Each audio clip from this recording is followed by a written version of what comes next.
Hello everyone, तो क्या हाल चाल है। आज के इस वीडियो में हम क्लास 9th की चैप्टर 1 की आखिरी एक्सरसाइज करने जा रहे हैं, एंड ऑफ चैप्टर एक्सरसाइजेस। ठीक है, तो एक्सरसाइज 1.1 और 1.2 मैं पहले ही कवर कर चुका हूँ। उसका वीडियो मैंने ऑलरेडी डाल रखा है। अगर किसी को ज़रूरत हो तो वो वीडियो देख सकता है।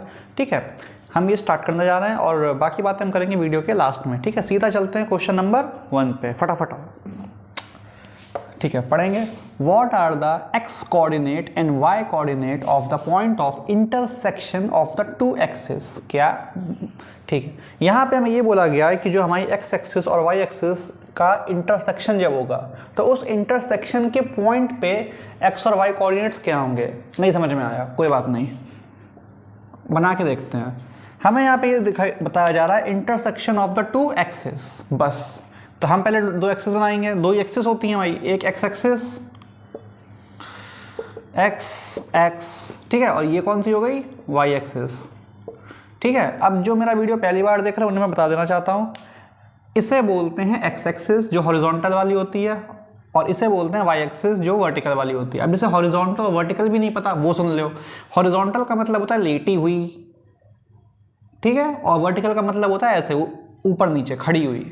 ठीक है, तो ये होती है एक्स एक्सिस, ये होती है वाई एक्सिस। और एक चीज़ मैं और बता देना चाहता हूँ, इस एक्स एक्सिस को हम एप्सिका भी बोलते हैं, ए बी एप्सिका। एप्सिका क्या होता है, ये इसका अदर नेम होता है, एमसीक्यू में आता है 1 नंबर का, याद रखना। और वाई का अदर नेम क्या होता है, ऑर्डिनेट। क्या होता है, ऑर्डिनेट। कोऑर्डिनेट का को हटा दो, ऑर्डिनेट बचा वही। ठीक है, अब आते हैं अपने क्वेश्चन पे। What are the X coordinate and Y coordinate of the point of intersection of the two axis. ये हमारे दो एक्सिस जा रही हैं, इनका पॉइंट ऑफ इंटरसेक्शन कहाँ है, वो रहा ये है हमारा पॉइंट ऑफ इंटरसेक्शन। ठीक है, अब इस पॉइंट ऑफ इंटरसेक्शन के हमें एक्स और वाई कोऑर्डिनेट लिखने हैं। तो पहली बात तो ये, इस पॉइंट ऑफ इंटरसेक्शन का नाम क्या होता है, इस पॉइंट ऑफ इंटरसेक्शन का नाम होता है ओरिजिन। और ओरिजिन के एक्स और वाई कोऑर्डिनेट्स क्या होते हैं, ये मेरे ख्याल से सबको ही पता है। एक्स भी यहाँ पे 0 होता है, वाई भी 0 होता है। ठीक है, तो आंसर हमारा क्या होगा, what are the X and Y coordinate. लिख देंगे coordinates are coordinates of point of intersection 0,0। X भी 0 है और वाई भी 0 है। ठीक है, ये था हमारा पहला क्वेश्चन। उम्मीद है सबको समझ में आ गया होगा, इसे नोट कर लो अगर करने का मन हो। ठीक है, अब हम चलते हैं सेकंड क्वेश्चन की तरफ, फटाफट।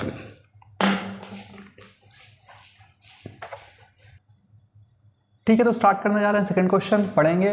Point W has x coordinates equal to -5। ठीक है, मोटा मोटा समझ में आ रहा है कि एक कोई पॉइंट है x नहीं W, उसका जो x कोऑर्डिनेट है वो -5 के बराबर है। कैन यू प्रेडिक्ट का क्या मतलब होता है, प्रेडिक्ट का मतलब होता है अंदाजा लगाना। ठीक है, the coordinates of point H which is on the line through W parallel to the y axis। नहीं समझ में आया शायद, ठीक है, हो सकता ना समझ में आया, इसे बना के देखते हैं। तो हमें यहाँ पे ये बोला गया है कि एक कोई पॉइंट है W पे x कोऑर्डिनेट की वैल्यू कितनी है, -5। अब देखो यहाँ पे सिर्फ x की बात हो रही है, y की कोई बात हो ही नहीं रही है। ठीक है, y की बात नहीं हो रही है, ध्यान देंगे, सिर्फ x के हमें दिया गया है। Can you predict the coordinates of point H which is on the line through W। ठीक है, सबसे पहले ग्राफ बनाएंगे।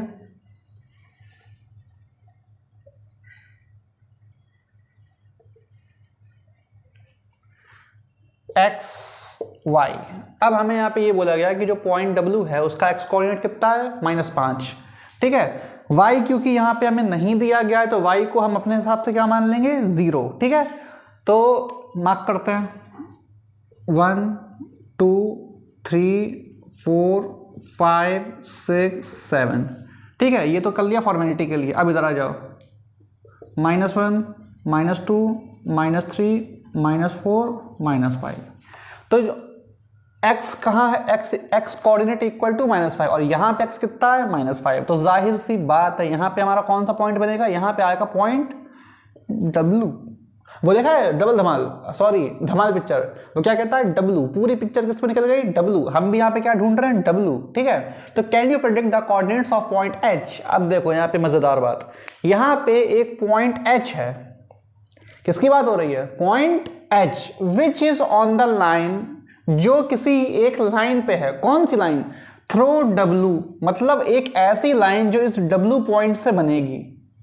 एक लाइन जो लिखा है ना यहाँ पे which is on the line through W, तो एक लाइन जो W से बनेगी parallel to the y axis. अच्छा, y एक्सिस कौन सी होती है? ये वाली। हमें इस पॉइंट से एक लाइन बनानी है जो y एक्सिस के क्या होनी चाहिए? पैरेलल। तो सीधी सी बात है, ये आ गई हमारी लाइन। ठीक, इस लाइन को, ये लाइन अभी अभी पैदा हुई है, इस लाइन का कोई नाम नहीं है, इसका नाम रखना पड़ेगा। इसका नाम है एल फॉर लाइन। है बढ़िया नाम, ठीक है। तो दोबारा पढ़ेंगे। Can you predict the coordinates of point H which is on the line through W से लाइन जा रही है? जा रही है। नहीं जा रही है क्या? जा तो रही है। ये W पॉइंट से तो लाइन जा रही है parallel to the y axis. y axis के पैरेलल जा रही है? हाँ सर, जा रही है। वाह, क्या बात है। और हमें ये बोला गया है कि जो हमारा पॉइंट H है, क्वेश्चन का मतलब क्या है वो समझो। क्वेश्चन का मतलब ये है कि इस लाइन पे जो हमारा H है वो कहीं भी हो सकता है। ठीक है, अब हमें उसके जो कोऑर्डिनेट्स हैं वो गेस करने हैं। बात समझ में आई? नहीं आई। हमें ये बोला गया है कि W से एक लाइन जा रही है y एक्सिस के पैरेलल होते हुए। ठीक है, थ्रो W मतलब W से होते हुए जा रही है? हाँ, जा रही है। Parallel to the y axis के पैरेलल जा रही है? हाँ सर, जा रही है। अब हमें इस पूरी लाइन पे रैंडम मान लो कोई भी पॉइंट है H। अब जो H है हमें उसके कोऑर्डिनेट्स को गेस करना है। ठीक है, अच्छा ये बताओ, जो H है वो यहाँ पे भी हो सकता है? हो सकता है, क्यों नहीं हो सकता? H हो सकता है एग्जैक्ट यहीं पे हो, ये भी हो सकता है भाई। हो सकता है जो H है वो ऊपर की तरफ हो लाइन में, हो सकता है वो जो H है वो यहीं पे हो, बिल्कुल हो सकता है। ये भी हो सकता है, क्या पता H नीचे की तरफ हो, ऐसा भी तो हो सकता है, बिल्कुल हो सकता है। तो अब हम अज्यूम करेंगे, अपने आसान करने के लिए हम क्या करेंगे? अज्यूम। हमने माना H यहाँ पे भी हो सकता है, और जहाँ पे W था ये एग्जैक्ट H यहाँ पे भी हो सकता है, और H यहाँ पे भी हो सकता है।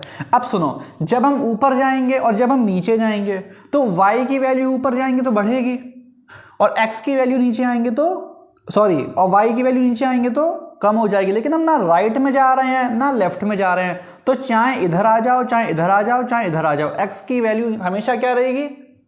-5। फिर से यहाँ देखो, यहाँ पे x की वैल्यू कितनी है? -5। ऊपर भी x की वैल्यू कितनी है? -5। और क्योंकि हम ऊपर आए हैं, ऊपर आते हैं तो y बढ़ता है, तो y की वैल्यू यहाँ पे कैसी हो जाएगी? y > 0। ये हो गए हमारे ऊपर के कोऑर्डिनेट्स। ठीक, अब यहाँ पे आइए, यहाँ पे x की वैल्यू कितनी है? यहाँ पे बता रहा हूँ मैं, x की वैल्यू कितनी है? -5। जैसा नहीं दिख रहा, ध्यान से देखो, आराम से, कोई जल्दी वाली बात नहीं है। x की वैल्यू यहाँ पे कितनी है? -5। ठीक है, y की वैल्यू यहाँ देखो, y की वैल्यू कितनी है? 0, क्योंकि x एक्सिस है, x एक्सिस पे y कैसा होता है? 0। तो -5, 0। यहाँ पे क्यों बढ़ गई वैल्यू? यहाँ पे मैंने क्यों लिखा है y > 0? क्योंकि हम ऊपर जा रहे हैं। अगर आप ऊपर जाओगे तो वैल्यू बढ़ेगी, सीधी बात। नीचे आओ, ये एक पॉइंट है H पे, यहाँ पे x की वैल्यू कितनी है? एरो करके मैं यहाँ लिख रहा हूँ। ठीक है, इस पॉइंट का मैंने ये लिखा है और इस पॉइंट का मैं यहाँ पे लिख रहा हूँ। x की वैल्यू कितनी है? Same sir, -5। और बहुत बढ़िया, ठीक है। और क्योंकि हम नीचे जा रहे हैं, जब हम नीचे जाते हैं तो y की वैल्यू नेगेटिव में बढ़ती है ना, तो यहाँ पे y की वैल्यू कैसी हो जाएगी? नेगेटिव है तो <0, y <0। तो क्वेश्चन ये कह रहा है, can you predict the coordinates? हाँ, हमने कोऑर्डिनेट्स को गेस कर लिया। क्या है हमारे कोऑर्डिनेट? हमारे कोऑर्डिनेट्स हैं, लिख देते हैं यहाँ पे, हमारे जो कोऑर्डिनेट्स हैं वो क्या होंगे? Coordinates are -5, y > 0। ये हो गया हमारा पहला कोऑर्डिनेट। ठीक, ये कोऑर्डिनेट कब के लिए है? जब ऊपर की तरफ जाएंगे। अगर हमारा जो h है वो x एक्सिस से ऊपर जाएगा तो हमारे ये कोऑर्डिनेट्स बनेंगे। अगर मान लो वो x एक्सिस पे ही आ गया तो क्या कोऑर्डिनेट्स बन सकते हैं? तो बनेंगे -5, 0। 0 क्यों? क्योंकि x एक्सिस पे y कैसा हो जाता है? 0। तो -5, 0। ठीक है सर। अब नीचे की तरफ जाएंगे तो y की वैल्यू घटेगी और 0 से कम हो जाएगी, क्योंकि भाई नीचे नेगेटिव होता है। तो तीसरे कोऑर्डिनेट्स क्या बनेंगे? -5, y <0।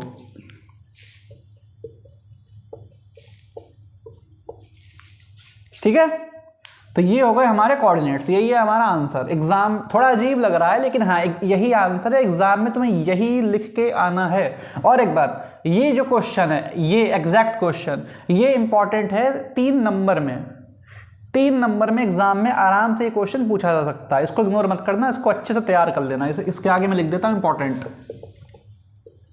3 मार्क्स में आराम से ये क्वेश्चन तुमसे पूछा जा सकता है। ठीक है, आगे बढ़ेंगे। हमसे कुछ और भी पूछा गया है, विच क्वाड्रेंट्स कैन एच लाई। हमें ये बोला गया है कि ये जो आपके कोऑर्डिनेट्स जो भी आपने बनाए हैं, ये कौन से क्वाड्रेंट में आएंगे। क्वार्टर की बात नहीं हो रही है, हाँ, कि तुम क्वार्टर पे आ जाओ, क्वार्टर नहीं मेरे बेटे, क्वाड्रेंट्स। हाँ, तो ये अच्छा, जो थोड़ा बहुत भी पढ़ा लिखा है, और मुझे पता है तुम में से कितने पढ़े लिखे हो तुम लोग, ठीक है, मैं बता देता हूँ। ये है सेकेंड क्वाड्रेंट, ये है आपका थर्ड क्वाड्रेंट, और ये है आपकी एक्स एक्सिस। ये जो लाइन जा रही है ये क्या है, एक्स एक्सिस। लिख देता हूँ मैं यहाँ पे एक्स एक्सिस। तो जो हमारा आंसर है, अगर वो इस पे आएगा यहाँ पे, तो आंसर, तो हमारा कौन सा क्वाड्रेंट बनेगा, सेकंड क्वाड्रेंट। अगर आंसर हमारा यहाँ पे आता है तो जो हमारा क्वाड्रेंट है वो कोई सा नहीं होगा, तो आंसर होगा हमारा एक्स एक्सिस पे। और अगर हम नीचे की तरफ जाएंगे तो आंसर होगा हमारा थर्ड क्वाड्रेंट में। तो लिख देंगे पॉसिबल क्वाड्रेंट्स, पॉसिबल, जगह थोड़ी कम है तो ये हमारे कोऑर्डिनेट्स हैं, ये हमारे कोऑर्डिनेट्स हैं, और ये मैं यहाँ पे कोऑर्डिनेट्स लिख रहा हूँ। ठीक है, तो कोऑर्डिनेट्स कौन से पॉसिबल है हमारे, second comma third quadrant. Second quadrant में आ सकता है कब, अगर x की वैल्यू, अगर y की वैल्यू 0 से ज़्यादा है तो सेकंड क्वाड्रेंट में आंसर आएगा, अगर y की वैल्यू 0 से कम है तो थर्ड क्वाड्रेंट पे आंसर आएगा, और also on x axis, also on x axis. ठीक, अगर मान लो y की वैल्यू 0 है तो आंसर किस पे आएगा, x एक्सिस पे। ठीक है, उम्मीद है सबको समझ में आ गया होगा। काफी इंपॉर्टेंट क्वेश्चन है, एग्जाम में पूछा जाने वाला क्वेश्चन है, और यकीन मानो अगर ये क्वेश्चन एग्जाम में आ गया, 10 में से कम 2-3 बच्चे होंगे जो ये कर पाएंगे, 7-8 तो छोड़ ही आएंगे। ठीक है, इंपॉर्टेंट क्वेश्चन है, इसे अच्छे से पढ़ लेना। ये रहा इसका आंसर, नोट कर लो अच्छी तरह। ठीक है, अब हम चलते हैं थर्ड क्वेश्चन की तरफ। रफ कर दूं सर, तो स्टार्ट करते हैं थर्ड क्वेश्चन। ठीक है, पढ़ेंगे, पढ़ने में तो आसान से ही लग रहा है। कंसीडर द पॉइंट्स RAMP, चारों के हमें कोऑर्डिनेट्स दिए गए हैं, if they are joint in the same order. Joint है, शादी ब्याह चल रहा है यहाँ पे। ठीक है, हम क्या करेंगे, पहले इन चारों पॉइंट्स को मार्क कर देंगे। ठीक है, मैथ्स का एक रूल है कि कितना बड़ा क्वेश्चन हो उसे देख के भड़बड़ा मत जाओ एकदम से, अरे ये क्या आ गया, अरे क्वेश्चन इतना बड़ा हो गया, आंसर कैसे होगा, ये कभी मत किया करो। जितनी इन्फॉर्मेशन दी है उसे धीरे धीरे लिखते रहो, स्टेप बाय स्टेप। जो तुम्हें दिया गया है उसे बस तुम लिखते रहो, आंसर तुम्हारा अपने आप आ जाएगा। ठीक है, कंसीडर द पॉइंट्स RAMP, हमें 4 पॉइंट्स दिए गए हैं, हम कुछ नहीं करेंगे, चुपचाप बस इनको पहले पॉइंट करेंगे, इन्हें प्लॉट करेंगे ग्राफ पे, उसके बाद देखेंगे क्या बात हो रही है। ठीक है, तो ये आ गई हमारी y एक्सिस, ये आ गई हमारी x, नहीं सॉरी कुछ नहीं, गलती हो गई, भारी मिस्टेक हो गया। ये आ गई हमारी x एक्सिस, तो लिख लेते हैं 1 2 3 4 5 6 7। ठीक है, 1 2 3 4 5, -1 -2 -3 -4 -5 -6 -7। ठीक है, -1 -2 -3 -4 -5 और -6। अब हमें क्या बोला गया है, r कितना है 3,0, तो x की वैल्यू 3 है, y की वैल्यू 0 है। यहां से हम चलेंगे 1 2 3, ओके, और y की वैल्यू कितनी है 0, मतलब यहीं पे है, तो यहाँ पे हमारा क्या हो गया, ये हो गया हमारा r। लिख लेंगे a कितना है 0, -2, तो मतलब x 0 है, y कितना है -2, ये रहा -2, तो यहाँ पे हमारा क्या हो गया a। फिर आता है m कितना है, x की वैल्यू -5, तो 1 2 3 4 5 -5, और y कितना है -2, तो 1 और 2 लगभग यहाँ ये आगे, हाँ लगभग हमारा यहाँ पे आएगा, सीधा यहाँ से जाएंगे ये RAM, और उसके बाद आता है P के कोऑर्डिनेट्स कितने दिए हैं -5, 2, मतलब x कितना है -5 सेम, और y कितना है 2, तो 1 2, तो यहाँ चलेंगे 1 लगभग यहाँ पे आएगा हमारा P। ठीक है, अब हमें क्या बोला गया है, if they are joint in the same order. अब इसे ज्वाइन भी करना पड़ेगा, करो भैया ज्वाइन। ज्वाइन में दूसरे मार्कर से कर रहा हूं ताकि तुम्हें कंफ्यूजन ना हो। ठीक है, तो RAMP,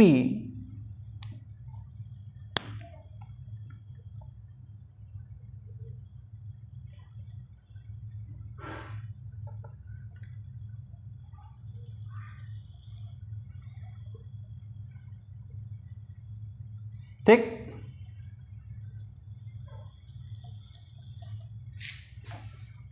हमने इसको ज्वाइन भी कर दिया। पढ़ेंगे क्या बोला गया है, टू साइड्स ऑफ RAMP।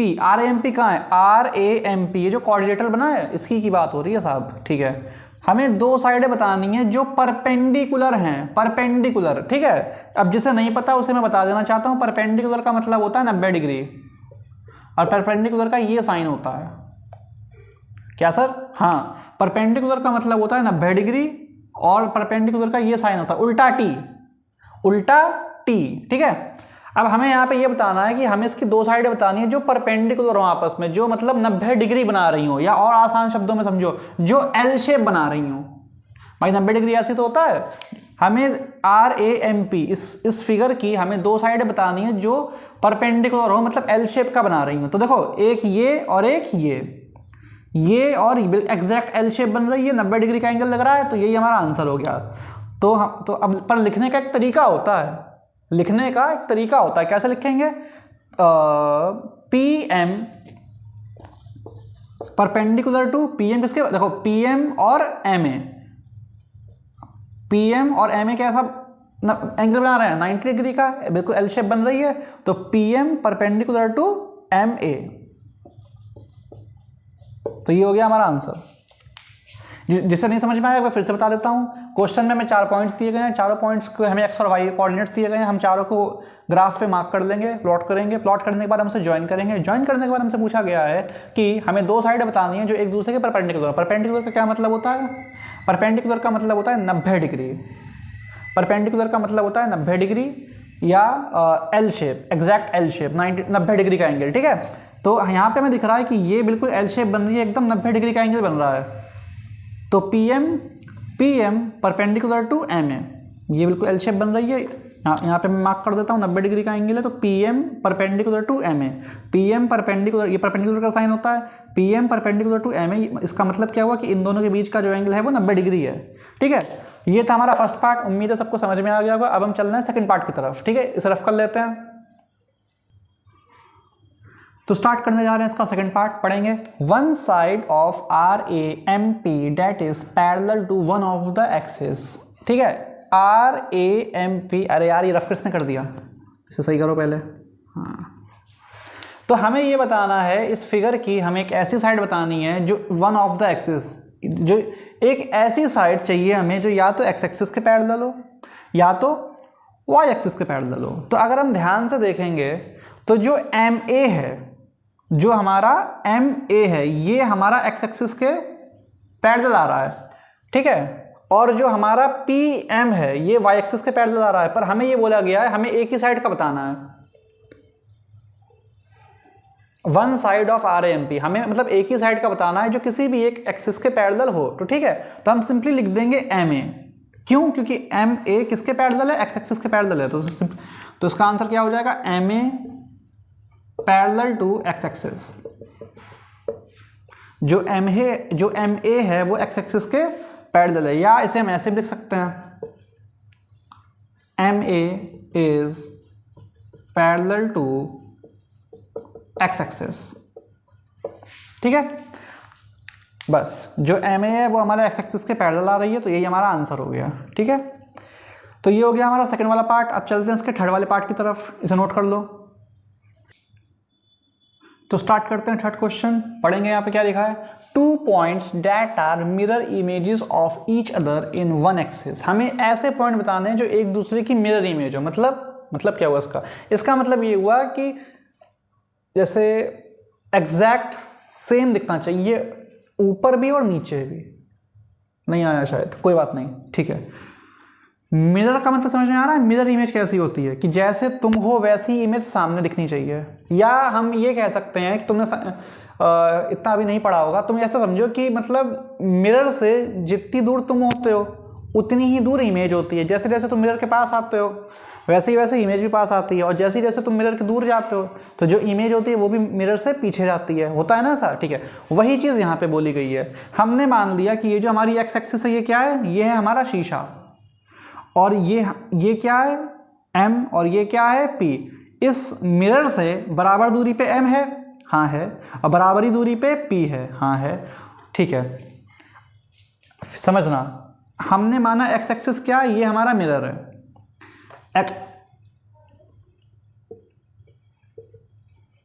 एक ये पॉइंट है, एक ये पॉइंट है,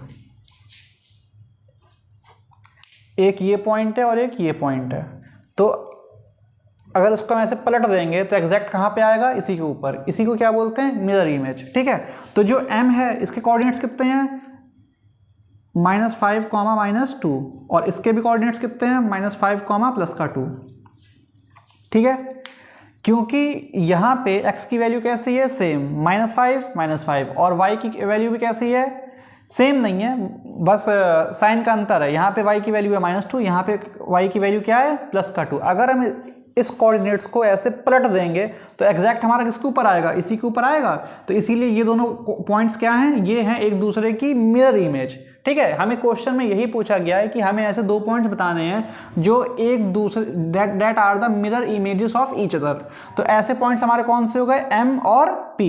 क्यों? क्योंकि अगर हम इसको ऐसे पलटेंगे, अगर इसको हम ऐसे पलट देंगे तो एग्जैक्ट किस पे गिरेगा, आके p पे गिरेगा, ठीक है। तो ऐसे पॉइंट्स कौन से हैं, points that are mirror image, points that are mirror image of each other. ऐसे पॉइंट्स हैं हमारे P और M,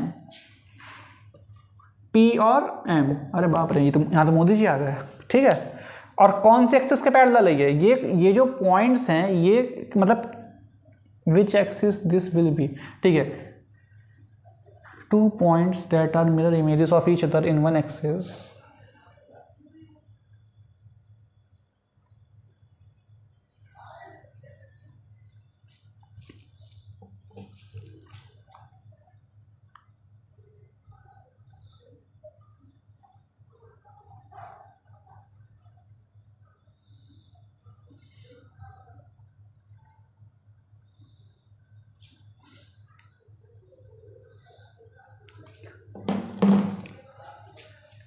ठीक है, अब आगे हमसे पूछा गया है कि ये कौन सी एक्सिस में है। देखो यहाँ पे जो x कोऑर्डिनेट है वो कैसा है, सेम है।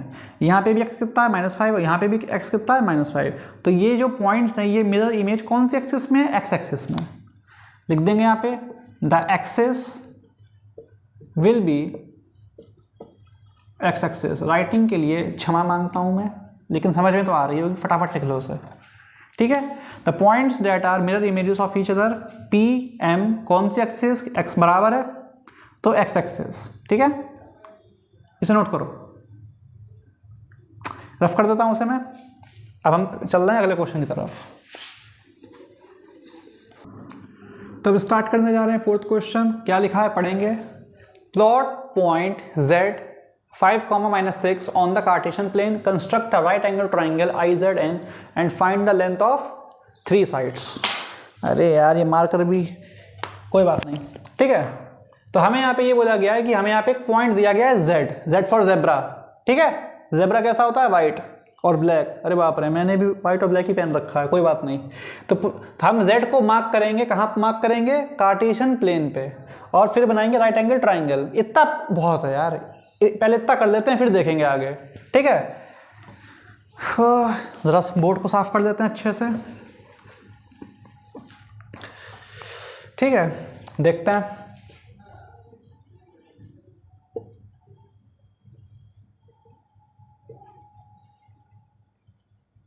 1 2 3 4, ये थोड़ा दूर बन गया, सही कर लेंगे इसे, 5 6 7 8 9, 1 2 3 4 5 6 7।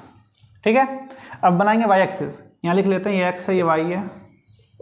1 2 3 4 5 6 7 8, -1 -2 -3 -4 -5। ठीक है, ये बन गया हमारा खूबसूरत सा ग्राफ। अब यहाँ पे हम क्या प्लॉट करेंगे, पॉइंट Z। x कितना है 5, y कितना है -6, तो x कितना है 5, x ये रहा भाई साहब, ये रहा आपका x 5 ये, और y कितना है -6, तो नीचे आएंगे 1 लगभग x 5 और y -6, लगभग यहाँ पे हमारा आएगा। यहाँ पे अगर नीचे जाएंगे तो देखो x हमारा 5 आ रहा है और जो y है वो -6 आ रहा है। अब हंसना नहीं, बोर्ड है, ऐसे ही बना सकता हूँ मैं, थोड़ा सा और एक्यूरेट बना देते हैं। तो ये आ गया हमारा पॉइंट Z, यहाँ पे x है 5 और y है -6। अब यहाँ पे हमें ये बोला गया है कि IZN एक राइट एंगल ट्राइंगल बनाना है। क्या बनाना है, एक हमें राइट एंगल ट्राइंगल बनाना है IZN। तो हम क्या करेंगे, हम सबसे पहले तो इसे यहाँ से जोड़ देंगे और यहाँ से भी हम इसे जोड़ देंगे, जोड़ दिया। और राइट एंगल ट्राइंगल बनाने के लिए हम इसे यहाँ से भी जोड़ देंगे। ठीक है, एक बार रिपीट कर लेते हैं इसे। हमें बोला गया है plot point Z on the Cartesian plane. हमने पॉइंट Z को कार्टेशियन प्लेन पे हमने क्या किया, प्लॉट कर लिया और लिख लिया कि यहाँ पे x की वैल्यू कितनी है 5 और y की वैल्यू कितनी है -6। अब हमें यहाँ पे ये बोला गया है कि IZN एक राइट एंगल ट्राइंगल बनाना है, तो इसको हमने ऊपर जोड़ दिया, इसको यहाँ पे जोड़ दिया और इन पॉइंट्स को भी आपस में जोड़ दिया। तो ये कुछ हमारा कैसा बन गया है, राइट एंगल ट्राइंगल। ठीक है, अब हम क्या करेंगे, बड़ी शिद्दत से हम यहाँ इसका नामकरण संस्कार करेंगे। इसका नाम रख लेते हैं I और IZ और इसका नाम क्या हो जाएगा N। जो I है यहाँ पे x की वैल्यू कितनी है 5, भाई x की वैल्यू कितनी है 5 और y की वैल्यू कितनी है, x एक्सिस है तो y हो जाएगा 0। उसके बाद n पे आ जाओ, x की वैल्यू कितनी है, y एक्सिस है तो x की वैल्यू भी कितनी हो जाएगी 0। अरे हटाओ उसे, y एक्सिस है तो x की वैल्यू कितनी हो जाएगी 0। ठीक है, और y की वैल्यू कितनी है -6। इस पॉइंट का क्या नाम है, इसका पॉइंट का नाम है IZN। ठीक है, ये तो हो गया हमारा ग्राफ। अब पढ़ते हैं, find the length of 3 sides, मतलब इन तीनों साइडों की हमें क्या निकालनी है, दूरियां, लेंथ। ठीक है, निकालते हैं। दूरी निकालेंगे बाद में, पहले यहाँ पे जरा मैं एक मिनट का इंट्रोडक्शन देना चाहता हूँ। जिसे पहले से आता है वो स्किप कर सकता है। हम यहाँ डिस्टेंस फॉर्मूला की बात करने जा रहे हैं। यहाँ पे एक फॉर्मूला आता है डिस्टेंस फॉर्मूला,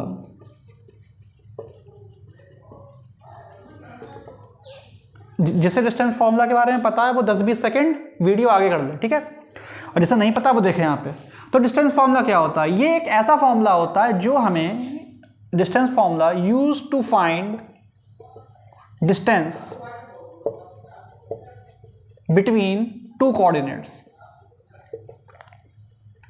ये एक ऐसा फॉर्मूला होता है जो हमें दो कोऑर्डिनेट्स के बीच की डिस्टेंस पता करने के लिए हेल्प करता है। कहाँ पे, ग्राफ पे। जैसे मान लो ये हमारा ग्राफ है, यहाँ पे कोऑर्डिनेट्स हैं XY और यहाँ पे भी कोऑर्डिनेट्स हैं XY। अब XY सेम वो क्या, तो इसे हम मान लेते हैं X1 Y1 और इसे मान लेते हैं X2 Y2। सर क्या कोई लिमिटेशन है, क्या कोई लिमिटेशन है कि आप इसे ही x1 मान सकते हो, इसे नहीं मान सकते हो? नहीं मेरे बच्चे, ऐसा कुछ नहीं है। तुम चाहो इसे x1 मान लो, चाहो इसे x1 मान लो, एक ही बात है, कोई फर्क नहीं पड़ता। ठीक है, तो ग्राफ पे सपोज 2 पॉइंट हैं, x1 y1 हमने इसे मान लिया, x2 y2 इसे मान लिया, हम इसे भी x1 या इसे x2 मान लेते, कोई फर्क नहीं पड़ता, सब सेम है, सब बढ़िया है। ठीक है, अब हमें निकालनी है इसके बीच की दूरी। वो दूरी निकालने के लिए हम किसका यूज करेंगे, डिस्टेंस फॉर्मूला का। ठीक है, फॉर्मूला क्या है, under root x2 minus x1 का whole square plus y2 minus y1 का होल स्क्वायर। ये है हमारा formula, under root x2 minus x1 का whole square plus y2 minus y1 का whole square. x2 minus x1, x2 की जगह ये आएगा, x1 की जगह ये आएगा और y1 y2 हमारा ये रहा। इन सब की वैल्यू उठा के हम यहाँ पुट कर देंगे। सॉल्व कर देंगे तो हमारा डिस्टेंस फॉर्मूला निकल आएगा। दूसरी बात, अगर आपका कभी भी इसमें आंसर नेगेटिव आ रहा है तो आप समझ जाना आपने गलत किया है, क्योंकि इसका आंसर हमेशा इसका आंसर पॉजिटिव ही आएगा। ठीक है, समझ में आ गया? तो इसे हम क्या बोलते हैं, डिस्टेंस फॉर्मूला। क्यों यूज होता है? ये यूज होता है दो कोऑर्डिनेट्स के बीच की दूरी निकालने के लिए, दो कोऑर्डिनेट्स के बीच की डिस्टेंस निकालने के लिए। इसके अलावा इसका कोई काम नहीं है। बहुत इंपॉर्टेंट टॉपिक है ये। 10th क्लास के 7th चैप्टर, 10th क्लास का जो 7th चैप्टर है उसका नाम है कोऑर्डिनेट ज्योमेट्री, एक्सरसाइज 7.1। फिर से बता रहा हूं, 10th क्लास का 7th चैप्टर पहली एक्सरसाइज पूरी इसी फॉर्मूले पे बेस्ड है। 10th के बोर्ड में इसका 3 नंबर का क्वेश्चन आता ही आता है भैया, आता ही आता है। और अब तुम्हें ये 9th में पढ़ने को मिल रहा है तो ये अच्छी बात है कि तुम अभी सीख जाओगे। ठीक है, इंपॉर्टेंट टॉपिक है। और एक बात, 9th क्लास में चाहे तुम्हारे हाफ ईयरली हो, चाहे तुम्हारे फाइनल हो, चाहे तुम्हारे पीरियोडिक टेस्ट हो, इससे एक क्वेश्चन या 2 क्वेश्चन आने ही आने हैं। केस स्टडी इसके ऊपर आ सकती है 5 नंबर की, कोई बड़ी बात नहीं है। बहुत इंपॉर्टेंट है और बहुत आसान है, बहुत आसान है।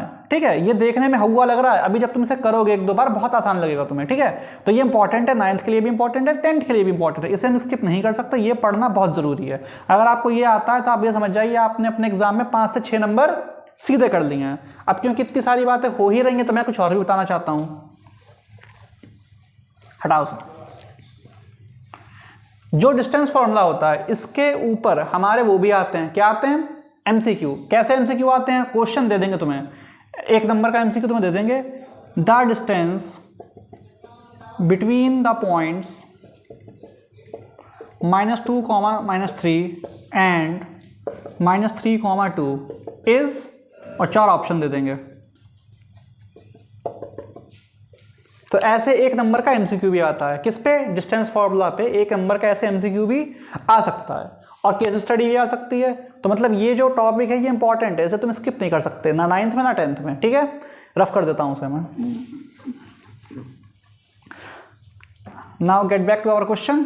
ठीक है, ये IZN ये हमारा क्या बन गया, राइट एंगल ट्राइंगल। और हमें क्या करना है, find the length of 3 sides. हमें इसकी दूरी निकालती है, तो हम सबसे पहले क्या निकालेंगे, IZ की दूरी। अब पहले ना अपनी आसानी के लिए हम कोऑर्डिनेट्स को लिख लेते हैं। तो I के कोऑर्डिनेट्स कितने हैं, 5, 0। Z के कोऑर्डिनेट्स कितने हैं, 5, -6।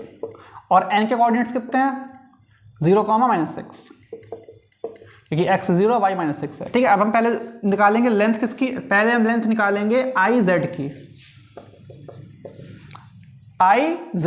तो IZ ये रहा, इसे हमने x1 y1 मान लिया, इसे हमने x2 y2 मान लिया। पहली बार करा रहा हूं तो इसको जरा मार्क कर लेते हैं, x1 y1 को, x1 y1, x2 y2। ठीक है, तो फॉर्मूला लिखेंगे पहले, √x2 - x1 का होल स्क्वायर और y2 - y1 का होल स्क्वायर।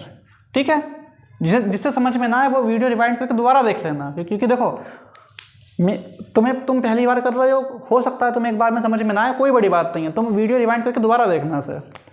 तो x2 की जगह हम क्या रखेंगे, 5, -x1 की जगह क्या रखेंगे, 5 उसका स्क्वायर, प्लस y2 की जगह क्या रखेंगे, -6, -y1 की जगह क्या रखेंगे, 0 स्क्वायर, और पूरे पे क्या आ जाएगा, √। 5 में 5 गया, 0 का स्क्वायर, -6 - 0 -6 ही रहेगा। 0 का स्क्वायर 0 और 6 का स्क्वायर 36, माइनस प्लस, भाई माइनस है स्क्वायर प्लस हो जाएगा। ठीक है, √ आएगा, 36 में 0 जोड़ देंगे 36 ही रहेगा, √ और √36 कितना आएगा सॉल्व होके, किसका स्क्वायर होता है, 6 का। तो आंसर कितना आ गया, 6। तो जो हमारा IZ है उसकी लेंथ कितनी निकल के आ गई, 6। लिख लो फटाफट, जो हमारा IZ है उसकी लेंथ कितनी निकल के आ गई, 6। लिख लो उसे, लिख लिया। इसे मैं रफ कर रहा हूं, अब हम निकालेंगे अगले की, रफ कर रहा हूं उसे मैं, इसे नीचे लिख लेते हैं साइड में। जो IZ है ये कितना आया है, 6 यूनिट। अब हम निकालेंगे ZN। अगर आप ZN निकाल रहे हो तो अब इसे x1 y1 मान लो और इसे x2 y2 मान लो, सेम फॉर्मूला लगेगा, x2 - x1 का whole square plus y2 - y1 का होल स्क्वायर। x2 कितना है, 0, x1 कितना है, 5, होल स्क्वायर, y2 कितना है -6, y1 कितना है ये भी अब देखो यहाँ पे y2 कितना है -6, y2 की जगह लिख लिया माइनस का माइनस, y2 की जगह -6 और माइनस का माइनस, और y1 भी कितना है -6। तो अब जो -6 लिखेंगे वो लिखेंगे ब्रैकेट में। ऐसा क्यों किया? ऐसा हमने इसलिए किया ताकि कंफ्यूजन ना हो। जब दो नेगेटिव साइन अगल बगल होते हैं तो हम ब्रैकेट लगा लेते हैं ताकि सॉल्व करने में आसानी रहे, कंफ्यूजन ना हो और गलती कम से कम हो। ठीक है, फिर से y2 की जगह -6 ये लिख लिया, माइनस का माइनस, और y1 की जगह ब्रैकेट में -6। ठीक है, देखेंगे आगे, 0 में 5 गया -5, माइनस माइनस प्लस, तो -6 + 6 का स्क्वायर अंडर रूट। ठीक है, हर स्टेप में अंडर रूट जरूर लगाना, भूल मत जाना। 5 का स्क्वायर 25, माइनस माइनस प्लस हो जाएगा, और -6 + 6 कट जाएगा तो क्या बचेगा यहाँ पे 0, और 0 का स्क्वायर भी 0, 25 + 0 25, और अंडर रूट 25 कितना सॉल्व हो गया आएगा 5, तो Zn कितना आ गया 5, Zn ये आ गया हमारा 5 यूनिट। ठीक है, कोई टफ नहीं था, समझ में आ गया होगा। ठीक है, अब हम चलते हैं इसके थर्ड पार्ट की तरफ, आखिरी पार्ट। रफ कर दूं? ठीक है,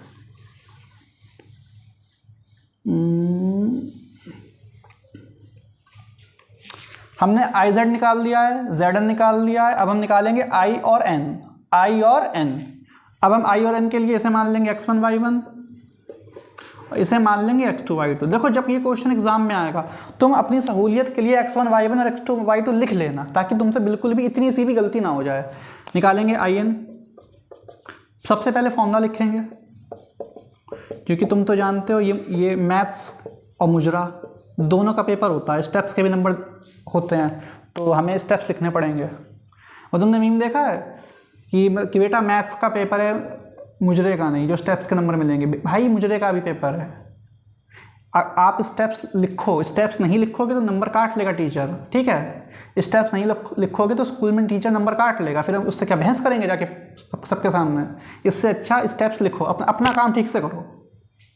ठीक है, तो x2 कितना होता है 0, माइनस x1 कितना है 5 होल स्क्वायर, y2 कितना है -6 माइनस y1 कितना है 0। देखो 0 में 5 गया -5, -5 का स्क्वायर, और -6 - 0 तो -6 का स्क्वायर, 5 का स्क्वायर 25। ठीक, और माइनस माइनस प्लस, -6 का स्क्वायर प्लस का 36 अंडर रूट रहेगा। दोनों को जोड़ लेंगे, 6 5 11 3 2 5 1 6 अंडर रूट 61। तो जो हमारा IZ है वो कितना आ गया under root 61 sorry under root 61। अब क्या ये गलत हो गया? Now the question arises, sir ये तो सॉल्व ही नहीं हो रहा, तो क्या ये गलत हो गया? बिल्कुल गलत नहीं है, तुम्हारा आंसर बिल्कुल सही आया है, तुम्हारा आंसर बिल्कुल सही है। पेपर में यही लिख के आओगे, कोई दिक्कत वाली बात नहीं है। ठीक है, ये है हमारा फाइनल आंसर। एक बार हम लिख देंगे IZ हमारा कितना है अंडर रूट 61, और IZ कितना आया था 6 यूनिट, इसके भी आगे लिख देंगे यूनिट, और Zn कितना था, Zn कितना आया था 5 यूनिट। ठीक है, ये है हमारा फाइनल आंसर यही। ठीक है, उम्मीद है सबको समझ में आ गया होगा। रफ कर रहा हूं उसे मैं, अगले क्वेश्चन की तरफ चलते हैं। तो स्टार्ट करने जा रहे हैं। 5th क्वेश्चन क्या लिखा है पढ़ेंगे फटाफट। What would a system of coordinates be like if we did not have negative numbers? Would the system allow us to locate all the points on a 2D plane? ठीक है, मुझे पता है तुम्हें बहुत अच्छे से पढ़ के ही समझ में नहीं आया, तो मुझे समझाना पड़ेगा। तो what would a system of coordinates be like, क्या सिस्टम क्या कोऑर्डिनेट्स, पहले ग्राफ बनाओ। प्लस माइनस, अब बात करो। ठीक है, अब पढ़ेंगे दोबारा। What would a system of coordinates be like if we did not have negative number? हमसे ये बोला गया है हमें नेगेटिव नंबर चाहिए ही नहीं, इस कार्टेशियन प्लेन पे हमें नेगेटिव नंबर चाहिए ही नहीं। अगर हमारे पास सिर्फ ऐसे कोऑर्डिनेट्स हैं जिसमें कोई नेगेटिव नंबर आ ही नहीं रहा है, तो वो कोऑर्डिनेट्स कहाँ पे आएंगे? ठीक है, पहली बात तो ये plus plus minus plus minus minus plus minus. अगर आपको नेगेटिव नंबर चाहिए ही नहीं, यहाँ पे लिखा हुआ है if we did not have negative number, अगर आपके पास नेगेटिव नंबर है ही नहीं, सिर्फ पॉजिटिव नंबर्स हैं, तो जाहिर सी बात है आप सिर्फ पहले क्वाड्रेंट में आ सकते हो। क्योंकि अगर आप नेगेटिव नंबर का मतलब समझते हो क्या होता है, एक्स भी पॉजिटिव चाहिए। भाई हमारे कोऑर्डिनेट्स कैसे होते हैं, एक्स और वाई, और हमें ये बोला गया है कि हमें नेगेटिव चाहिए ही नहीं, नेगेटिव से आज परहेज है हमें, ठीक है। तो एक्स हमारा क्या हो सकता है, पॉजिटिव हो सकता है, ठीक है सर। वाई हमारा कैसा हो सकता है, पॉजिटिव हो सकता है, ठीक है, क्योंकि यहाँ पे एक भी नेगेटिव नहीं आ रहा है। आगे आएंगे, जो x है वो हमारा 0 हो सकता है, ये नेगेटिव थोड़ी ना है, ये तो हो सकता है ना, x 0 हो सकता है, y लेकिन पॉजिटिव रखेंगे, ठीक है सर। फिर एक केस ऐसा आएगा जिसमें x प्लस हो सकता है पर y 0 हो सकता है। स्टिल अभी भी हमारे पास कोई भी नंबर नेगेटिव नहीं आ रहा है, तो ये पॉसिबल है, बिल्कुल पॉसिबल है। फिर एक केस ऐसा भी बन सकता है हमारे पास जिसमें x भी 0 हो सकता है, y भी 0 हो सकता है। हमें ये बोला गया है what would a system of coordinates be like if we did not have negative number. हमें x और y की वैल्यूज रखनी है पर नेगेटिव ना आए, नेगेटिव नहीं आना चाहिए। तो x प्लस हो सकता है, y प्लस हो सकता है, बिल्कुल हो सकता है। x 0 हो सकता है, y प्लस हो सकता है, बिल्कुल हो सकता है। x प्लस हो सकता है, y 0 हो सकता है, बिल्कुल हो सकता है, क्योंकि अभी तक कुछ भी नेगेटिव नहीं आया है। इसके अलावा x 0 हो सकता है, y 0 हो सकता है, बिल्कुल हो सकता है, ठीक है। इसके अलावा अगर आप कुछ भी कलाकारी करोगे तो आपके कोऑर्डिनेट्स नेगेटिव में चले जाएंगे। तो खाली हमारे पास इतने ही ऑप्शंस हैं, ठीक है। तो हमारा आंसर कहाँ कहाँ पे आ सकता है, हमारा आंसर आ सकता है फर्स्ट क्वाड्रेंट में। इसे रफ कर लेते हैं, लिखने के लिए थोड़ी जगह मिल जाएगी। हमारा आंसर आ सकता है फर्स्ट क्वाड्रेंट में, ठीक है। x 0 है तो आंसर किस पे आ सकता है, x अगर 0 है, देखो यहाँ पे फिर से देखो, x अगर 0 है तो आंसर किस में आ सकता है, y एक्सिस पे। और y एक्सिस पे, y एक्सिस तो भाई y एक्सिस तो पूरी है ना, ऊपर भी है नीचे भी है, पर हमें y की वैल्यू कैसी चाहिए, सिर्फ पॉजिटिव। तो मतलब y axis only on first quadrant, y axis in first quadrant.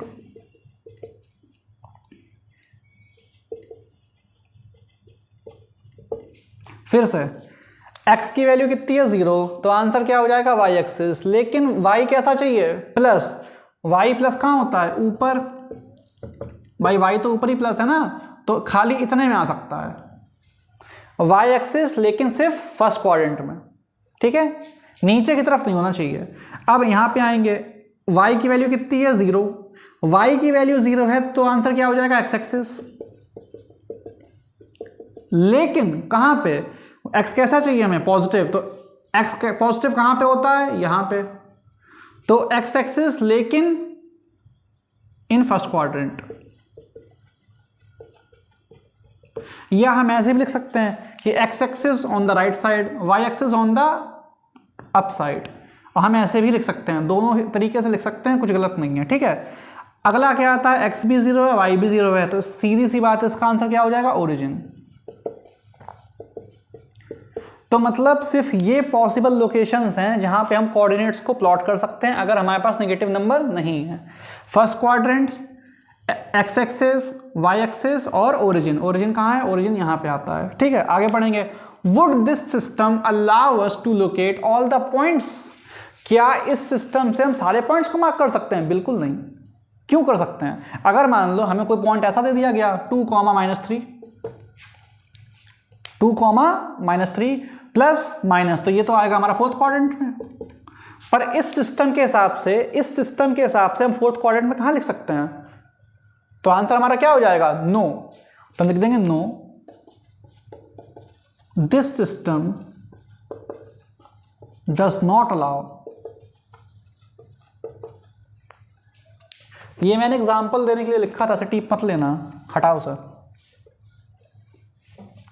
This system would not allow to locate all the points on a 2D plane, ठीक। तो ये हो गया हमारा 5th क्वेश्चन। ठीक है, इसे नोट कर लो, उम्मीद है सबको समझ में आ गया होगा। 2 नंबर में आने के लिए अच्छा क्वेश्चन है ये भी। ठीक है, अब हम चलते हैं 6th क्वेश्चन की तरफ, इसे रफ कर लेते हैं। तो स्टार्ट करने जा रहे हैं 6th क्वेश्चन, देखेंगे क्या पूछा जा रहा है। Are the points m -3, -4 a 0,0 and g जिया चले 6,8 are on the same straight line suggest a method.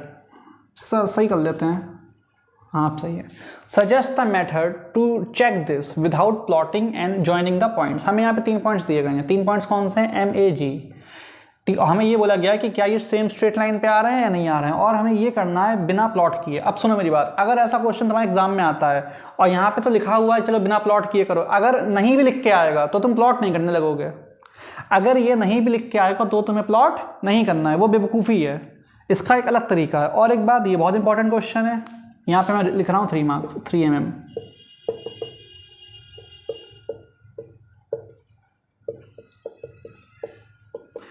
ठीक है, मेरे हिसाब से ये क्वेश्चन एग्जाम में आ सकता नहीं है, आएगा ही आएगा। फिर से बोल रहा हूं, ये क्वेश्चन एग्जाम में आ सकता है ना, ये आएगा ही आएगा, आना ही आना है। 9th में क्यों आएगा? क्योंकि 10th बोर्ड में या 10th के एग्जाम्स में ये आता ही आता है। ठीक है, ये क्वेश्चन 3 मार्क्स के लिए बहुत इंपॉर्टेंट है, तुम्हारे एग्जाम में आएगा ही आएगा। और अगर ऐसा क्वेश्चन एग्जाम में आएगा तो तुम्हें बिल्कुल भी प्लॉटिंग नहीं करनी है। यहाँ पे बोला गया है प्लॉट मत करना, पर अगर बोला भी नहीं भी बोलते तो भी तुम ऐसा क्वेश्चन पढ़ के खुद समझ जाओ कि तुम्हें प्लॉट नहीं करना है। और इस टाइप का क्वेश्चन एग्जाम में आएगा ही आएगा। अब देखते हैं इसे करेंगे कैसे, देखेंगे। सबसे पहले ये जो हमें पॉइंट्स दिए गए हैं, हम इनके बीच की दूरी निकालेंगे। कैसे निकालेंगे? ठीक है, अपनी पहले इसके बीच की दूरी निकालेंगे, एम ए डिस्टेंस फॉर्मूला लगेगा x2 - x1 का whole square plus y2 - y1 का होल स्क्वायर। x2 कितना है? 0 माइनस x1 कितना है? -3 होल स्क्वायर। y2 कितना है? 0। y1 कितना है? -4 whole square. Sorry, whole square इसका यहाँ पे आएगा। देखो, माइनस माइनस प्लस, 0 + 3, 0 + 3 कितना आएगा? 3, तो 3 का स्क्वायर। माइनस माइनस प्लस, 0 + 4 कितना आएगा? 4, तो 4 का स्क्वायर। 3 का स्क्वायर 9, 4 का स्क्वायर 16, 16 + 9 25, अंडर रूट 25 कितना आएगा? 5। तो जो हमारा एम ए है उसकी जो डिस्टेंस है या उसकी जो लेंथ है वो कितनी आ गई? 5 यूनिट्स। यहाँ साइड में लिख लेते हैं अपने लिए, एम ए हमारा आ गया 5 यूनिट्स। ठीक है, समझ में आ गया होगा। एम ए के लिए हमने इन 2 कोऑर्डिनेट्स को लिया है, इसे x1 y1 मान लिया, इसे x2 y2 मान लिया। लिख लो यहाँ पे x1 y1 x2 y2 और वैल्यूज पुट करिए डिस्टेंस फॉर्मूला में, कुछ भी नहीं किया है। ठीक है, तो एम ए हमारा कितना आ गया? 5 यूनिट्स। अब इसे हम कर लेते हैं रफ, क्योंकि हमें आगे भी निकालना है। ठीक है, इसे भी रफ कर लेते हैं। अब हमें डिस्टेंस निकालनी है ए और जी की, तो ये x1 y1 हो जाएगा और ये x2 y2 हो जाएगा।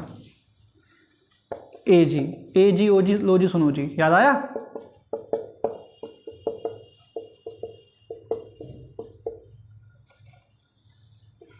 ठीक है, x2 कितना है? 6, x1 कितना है? 0, लिख लो फटाफट। y2 कितना है? 8, y1 कितना है? 0, फटाफट लिख लो, टाइम नहीं है भाई, जल्दी लिखो, पबजी खेलना है। 6 में 0 गया 6 का स्क्वायर। 8 में 0 गया 8 का स्क्वायर। 6 का स्क्वायर 36, 8 का स्क्वायर अगर तुम्हें आता हो 8 8 = 64, जोड़ेंगे 100 आएगा।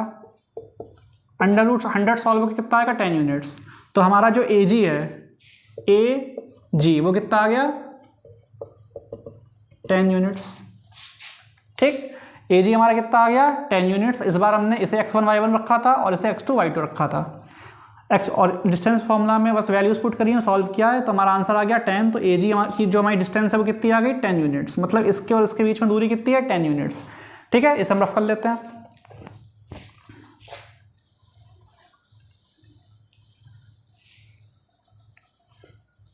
अब हम निकालेंगे m और g की डिस्टेंस। फॉर्मूला तो सेम ही रहेगा इसलिए मैंने रफ नहीं किया है।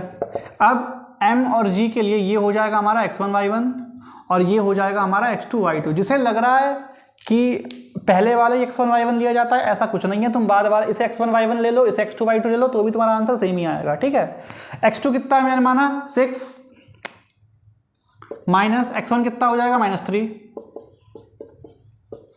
स्क्वायर। देखो फिर से x2 कितना है 6 लिख लो, माइनस का माइनस और x1 कितना हो जाएगा -3 लिख लो। ठीक, स्क्वायर प्लस y2 कितना है 8 लिख लो, माइनस y1 कितना है, y1 है हमारा -4 लिख लो। अब यहाँ पे आ जाएगा square bracket, square minus minus plus 6 + 3 square plus minus minus plus 8 + 4 square, 6 3 9 9 का स्क्वायर, 8 4 12 12 का स्क्वायर, 9 का स्क्वायर 81। ठीक है, 12 का स्क्वायर 144। ठीक है, अब 144 को 81 में प्लस करेंगे कितना आएगा, रफ में जोड़ लो। 144 में 81 जोड़ो, 4 1 5 14 8 22 तो 225। अब तुम में से जिसे पता है उसे बहुत बहुत बधाई हो, जिसे नहीं पता उसे मैं बता देता हूँ। जो 225 होता है ये होता है 15 का स्क्वायर। जो 225 होता है ये होता है 15 का स्क्वायर। तो अंडर रूट करेंगे तो आंसर हमारा कितना आएगा 15। कितना आएगा 15। तो जो हमारी mg की डिस्टेंस है, मतलब m और g के बीच की जो डिस्टेंस है कोऑर्डिनेट्स की, वो कितनी है 15 यूनिट्स। ठीक, अब यहां पे आ जाएंगे साइड में। देखो 5 + 10 = 15, 5 + 10 = 15। अगर दो डिस्टेंसेस का सम तीसरे के बराबर में आ रहा है तो ये पॉइंट्स कोलिनियर हैं। कोलिनियर का क्या मतलब होता है, यहां पे हमें बोला गया है on the same straight line. तो एक जो शब्द आता है कोलिनियर, कोलिनियर का भी क्या मतलब होता है कि 3 पॉइंट्स जब सेम स्ट्रेट लाइन पे होते हैं। ये स्ट्रेट लाइन है 1 2 3, जब 3 पॉइंट्स सेम स्ट्रेट लाइन पे होते हैं तो उसे हम क्या बोलते हैं कोलिनियर। तो वही पूछा गया यहां पे भी। ठीक है, तो MA AG और MG 5 + 10 करेंगे 15 के बराबर आएगा, इसे लिख लेंगे 5 + 10 = 15। 5 कौन है MA, 10 के तो कौन है AG लो जी, सुनो जी। 15 कौन है MG हेक्टर, बेहतरीन गाड़ी है। ठीक है, अब दो साइडों का सम तीसरी साइड के बराबर आ रहा है ना, इसलिए लिख देंगे yes these points lie on same straight line. These points lie on same straight line. ठीक है, इसके बाद ये मैंने सॉल्व किया है। इसके बाद यहाँ ये वाला नोट करना। ठीक है, यहाँ पे हम लिख सकते हैं क्योंकि दो साइडों का सम तीसरी साइड के बराबर आ रहा है तो yes these points lie on same straight line, या फिर हम ये लिख सकते हैं कि दीज पॉइंट्स आर कोलिनियर। ठीक है, एक ही बात है। तो उम्मीद है ये क्वेश्चन आपको समझ में आ गया होगा। इंपॉर्टेंट क्वेश्चन है, एग्जाम में आ सकता नहीं, ऐसा नहीं है, एग्जाम में आएगा ही आएगा। जब एग्जाम में आए तब आना, कमेंट करके बता देना कि आपने कहा था और आ गया। एग्जाम में आएगा ही आएगा ये क्वेश्चन, इस साल भी और 10th में भी, अगले साल भी, दोनों के लिए इंपॉर्टेंट है। ठीक है, इसे नोट करो फटाफट। अब हम चलते हैं अगले क्वेश्चन की तरफ। रफ कर लेता हूं उसे मैं। तो स्टार्ट करते हैं 7th क्वेश्चन। क्या लिखा है पढ़ेंगे। यूज योर मेथड, कौन सा मेथड, जो पिछले क्वेश्चन में लगाया था, डिस्टेंस फॉर्मूला, याद आया। तो use your method to check if the points R B C are on the same straight line. वही वाला सेम क्वेश्चन है। क्या करेंगे एक बार बता देता हूँ। पहले इसके बीच की डिस्टेंस निकालेंगे, फिर इसके बीच की निकालेंगे, उसके बाद आर और सी की निकालेंगे। और अगर दो डिस्टेंस का सम तीसरे के बराबर आ रहा है तो हाँ पॉइंट्स कोलिनियर हैं, वरना नहीं है। करते हैं चेक। ब्लैक से लिखते लिखते भाई मैं बोर हो गया हूँ, अब मेरा जिंदगी में रंग लाने का मन है, अब मैं ब्लू से लिखूंगा। ठीक है, ब्लैक से लिखते लिखते मैं पक चुका हूँ। डिस्टेंस निकालेंगे, R B, distance R B, x2 - x1 का whole square plus y2 minus y1 का होल स्क्वायर। तो x2 कितना है -2 माइनस x1 कितना है -5, y2 कितना है -5 माइनस का माइनस, और y1 कितना है -1।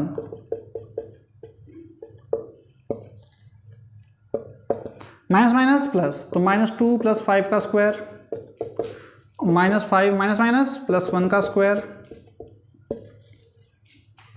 मजा आ रहा है? तो माइनस प्लस माइनस, 5 में 2 गया 3 तिगड़ा काम बिगाड़ा। तो साइन किसका, साइन बड़े का रहेगा प्लस का, क्योंकि 5 बड़ा है प्लस का है, तो ये भी किसका रहेगा प्लस का। इसका स्क्वायर करेंगे,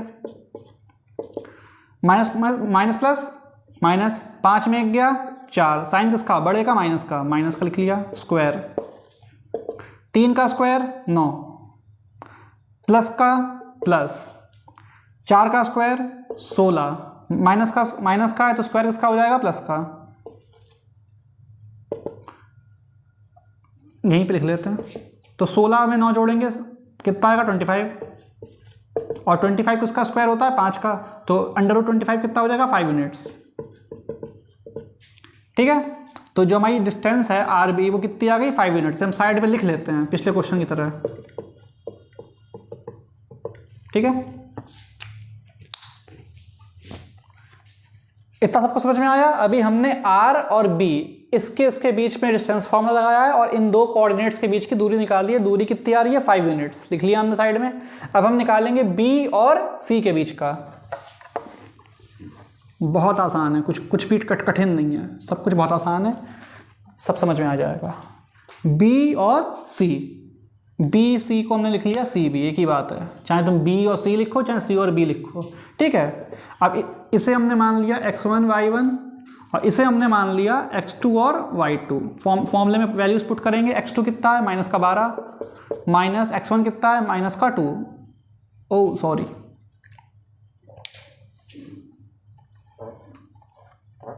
गलती हो गई।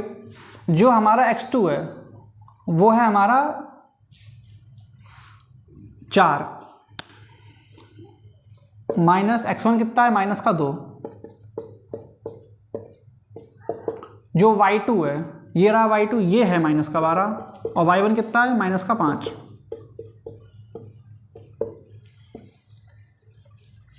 ठीक है, माइनस माइनस प्लस 4 + 2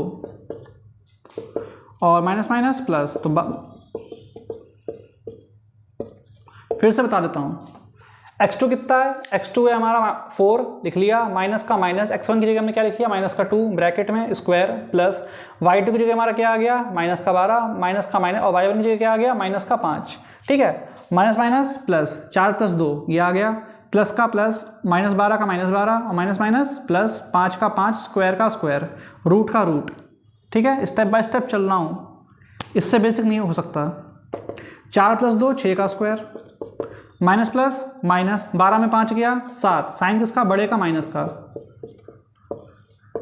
6 का स्क्वायर 36, 7 का स्क्वायर 49। देखो माइनस का है उससे कोई फर्क नहीं पड़ता, स्क्वायर प्लस का ही आएगा। ठीक है, प्लस करेंगे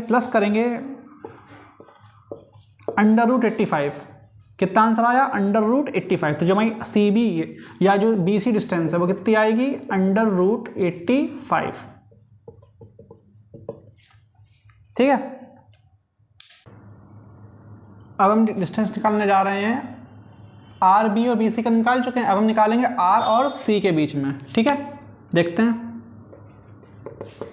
सबसे पहले फॉर्मूला x2 - x1 का होल स्क्वायर, y2 - y1 का होल स्क्वायर। ठीक है, तो अब देखो R और C में निकालना है, तो C को तो रहने दो x2 और y2 और इसे यहाँ से हटा लो, और R को इस बार हम क्या मान लेंगे x1 और y1। ठीक है, x2 कितना है 4 लिख लो, माइनस x1 कितना है -5 लिख लो,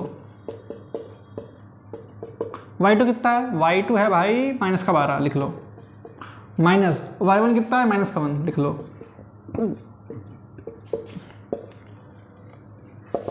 माइनस माइनस प्लस 4 + 5 का स्क्वायर, माइनस माइनस प्लस -12 + 1 का स्क्वायर, 5 4 9 9 का स्क्वायर, माइनस प्लस माइनस, 12 में 1 गया 11, और साइन किसका, बड़े का माइनस का। साइन हमेशा बड़े का ही लगता है क्योंकि यहाँ पे 12 बड़ा है तो 12 माइनस का तो ये भी माइनस का हो जाएगा। ठीक है, 9 का स्क्वायर 81 लिख लो, 11 का स्क्वायर 121 लिख लो, माइनस का है तो स्क्वायर प्लस का होगा। ठीक है, जोड़ेंगे, जोड़ने के बाद 202 आएगा अंडर रूट का। कितना आएगा, 1 1 2 12 8 20। ठीक है, तो आर और सी की डिस्टेंस कितनी आ गई, अंडर रूट 202।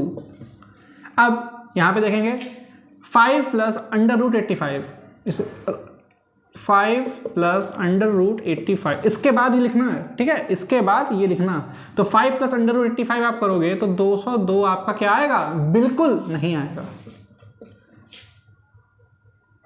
बिल्कुल भी नहीं आएगा। अब क्योंकि यहाँ पे दो डिस्टेंसों का जो सम है वो तीसरे के बराबर नहीं आ रहा है, तो इसका मतलब क्या हुआ कि ये जो पॉइंट्स हैं भाई, हमें ये बोला गया ना चेक करना, हमने चेक कर लिया नहीं हो रहा है ना, तो हम लिख देंगे these points are not collinear या these points are not on the same line. These points are not on same straight line, are not on same straight line. ठीक है, क्योंकि दो लेंथ का सम तीसरी लेंथ के बराबर नहीं आ रहा है, तो जो ये पॉइंट्स हैं ये सेम स्ट्रेट लाइन पे नहीं है। ठीक है, उम्मीद है सबको समझ में आ गया होगा। अब हम करने जा रहे हैं अगला क्वेश्चन, इसे मैं रफ कर देता हूँ, इसे नोट कर लेना पॉज करके।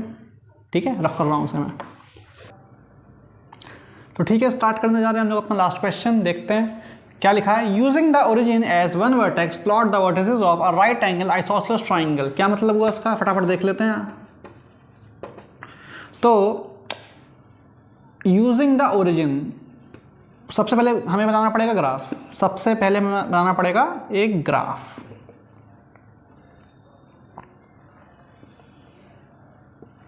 ठीक है, थोड़ा सा लिखना पड़ेगा हमें यहाँ पे, x x y y 1 2 3 4 5 6 7 8 -1 -2 -3 -4 -5 -6 minus, इतना काफ़ी है।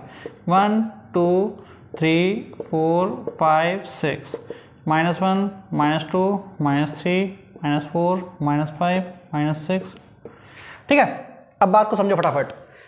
Using the origin as one vertex, एक ट्राइंगल की बात हो रही है, मोटा मोटा इतना समझ में आ रहा है कि एक हमें आइसोसेलेस ट्राइंगल बनाना है, और ट्राइंगल का जो पहला वर्टेक्स होगा वो कहाँ पे होगा, साक्षात ओरिजिन बाबू पे।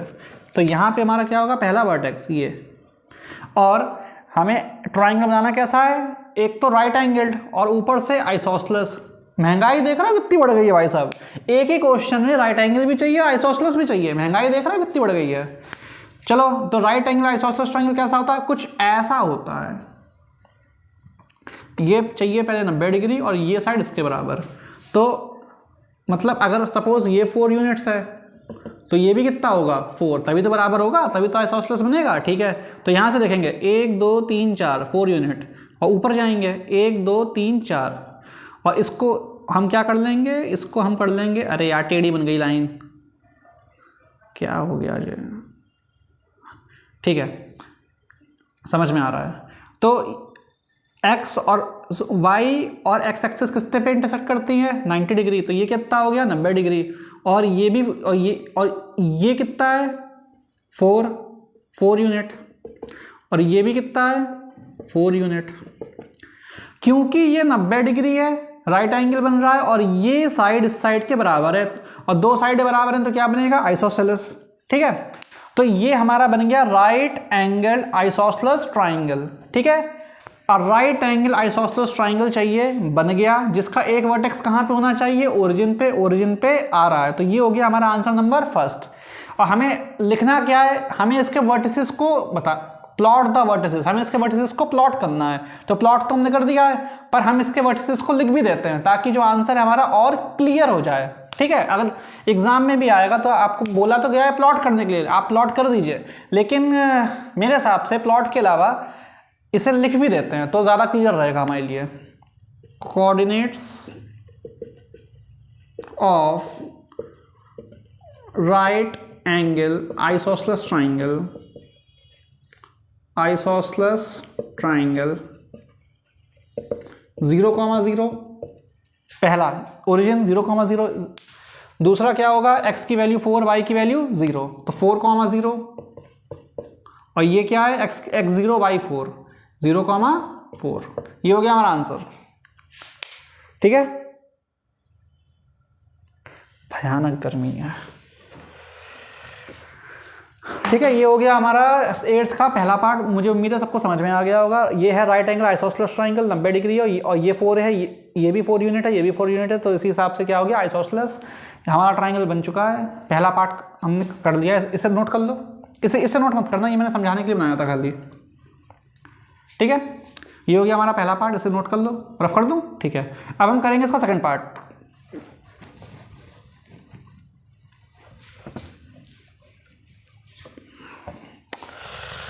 ठीक है, पढ़ेंगे। N isosceles triangle with one vertex in quadrant 3 and other in quadrant 4।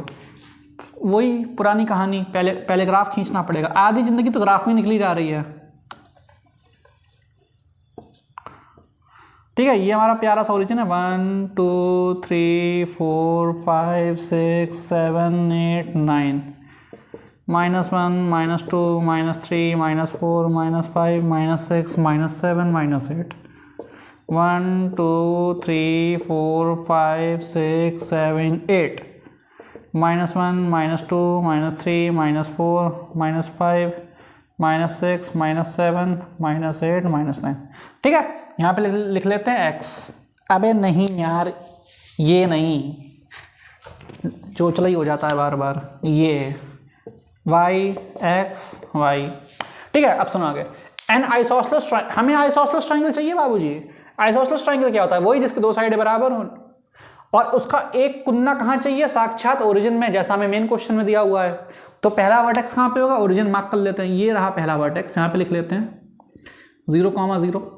ठीक है, और दूसरा हमें कहाँ चाहिए इसका वर्टेक्स, क्वाड्रेंट 3। अब तुम में से मुझे पता है आधों को तो यही नहीं पता होगा क्वाड्रेंट थर्ड कौन सा होता है, तो ये होता है, ये फर्स्ट होता है, ये सेकंड होता है, ये थर्ड होता है, और ये फोर्थ होता है। ठीक है, तो हमें एक वर्टेक्स कहाँ चाहिए, क्वाड्रेंट थर्ड में, और एक वर्टेक्स कहाँ चाहिए, क्वाड्रेंट फोर्थ में। ठीक है, और आइसोसेलेस चाहिए, मतलब जितनी लाइन इधर खींचेगी उतनी ही लाइन इधर खींचेगी। तो हम एक काम करते हैं, देखो ध्यान से देखना कि आइसोसेलेस कैसे बनेगा। इस बार हम पहले आएंगे y से नीचे, 1 2 3 4 5, कितना है, 5 यूनिट्स हम y एक्सिस पे आ गए हैं। तुम्हारा मन है तुम 4 ले लो, तुम्हारा मन है तुम 5 ले लो, इसमें कोई गलती नहीं है। मेरा 5 का मन है, मैं 5 ले लेता हूँ। ठीक है, और यहाँ से x लेंगे हम 3, तो जब x 3 लेंगे तो x 3 लेंगे, लगभग हमारा कोऑर्डिनेट आएगा यहाँ पे। तो यहाँ पे x कितना है 3, और y कितना है -5। ठीक, उसी तरीके से अब आ जाओ इस तरफ, y सेम रहेगा, और x हमने यहाँ पे कितना लिया था 3, तो इधर कितना हो जाएगा -3। तो देखो, तो x कितना है -3, और y कितना है -5। ठीक है, अब देखो मेरी बात, क्योंकि यहाँ पे x की वैल्यू कैसी है 3, और यहाँ पे -3, तो ये हो गई एक दूसरे की मिरर इमेज। और y की वैल्यू कैसी है, y की वैल्यू कैसी है, सेम -5 -5। तो जब हम इसको जोड़ेंगे, जब हम इसको ऐसे जोड़ेंगे, ये जोड़ा, ये जोड़ा, और ये जोड़ा, इसे हम रफ कर देते हैं।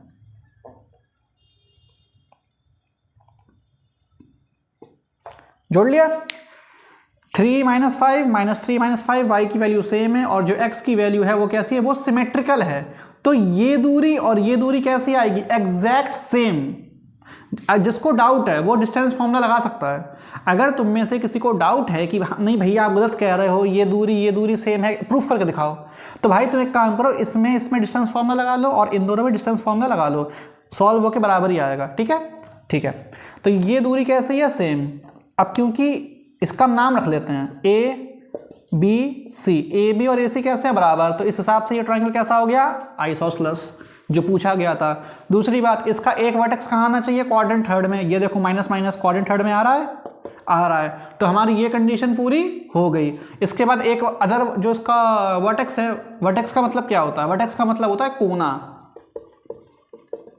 ठीक है। इसका जो अदर वर्टेक्स है वो कहाँ आना चाहिए, क्वाड्रेंट 4 में। क्या प्लस माइनस आ रहा है, हाँ आ रहा है, तो ये कंडीशन भी हमारी पूरी हो गई। और जैसा हमें क्वेश्चन में बोला गया था कि जो एक वर्टेक्स है वो ओरिजिन में आना चाहिए, तो एक वर्टेक्स ओरिजिन में आ रहा है, एक थर्ड में आ रहा है, एक फोर्थ में आ रहा है। और ए बी इक्वल टू ए सी है, हम लिख देंगे ए बी इक्वल टू ए सी, ठीक है। ए बी इक्वल टू ए सी है तो आइसोसेलेस भी हो गया और हमारी सारी कंडीशंस पूरी हो गई, ठीक है। नोट कर लो सर, इसे नोट करो, इसे मत नोट कर लेना यार, तुम तो समझदारी इतने हो कि हाँ, इसे मत नोट कर लेना, ये मैंने सिर्फ समझाने के लिए लिखा था, ठीक है। ये हो गया हमारा सेकंड क्वेश्चन। ये हमारा बन गया आइसोसेलेस ट्राइंगल, एक वर्टेक्स पे, एक थर्ड क्वाड्रेंट पे, एक फोर्थ क्वाड्रेंट पे, और ए बी इक्वल टू ए सी, ठीक है। उम्मीद है सबको समझ में आ गया होगा, ठीक है। अब हम 9th क्वेश्चन करेंगे इसके पार्ट 2 में, ठीक है। आज के लिए इतना काफ़ी है। अगर तुम्हें ये वीडियो समझ में आई, अगर सारे क्वेश्चंस तुम्हें समझ में आए तो ज़रा कमेंट करके मेरे ऊपर एहसान कर दो, मुझे बता दो हाँ भैया मैं समझ में आ गया। अगर तुम्हें समझ में नहीं आया, कोई प्रॉब्लम है, मेरे समझाने में कोई कमी है, हो सकता है मेरे समझाने में कोई कमी हो, मैं तुम्हें अपनी बात ठीक से ना समझा पा रहा हूँ, तो तुम मुझे कमेंट करके ज़रूर बताओ कि भैया हमें समझ में नहीं आ रहा है, तो मैं और अच्छे से समझाने की कोशिश करूँगा, मैं अपने अंदर इंप्रूव करूँगा, ठीक है। जो भी है भाई, जैसा भी है बताओ, जब तक तुम मुझे बताओगे नहीं, मुझे कुछ समझ में नहीं आएगा कि मैं सही कर रहा हूँ, मदद कर रहा हूँ, या क्या मैं अपनी बात तुम तक पहुँचा पा रहा हूँ या नहीं पहुँचा पा रहा हूँ, ठीक है। तो उम्मीद है सबको समझ में आ गया होगा, नहीं आया तो मुझे ज़रूर बता देना। और अब हम बाकी मुलाकात करेंगे अगले वीडियो में, ओके।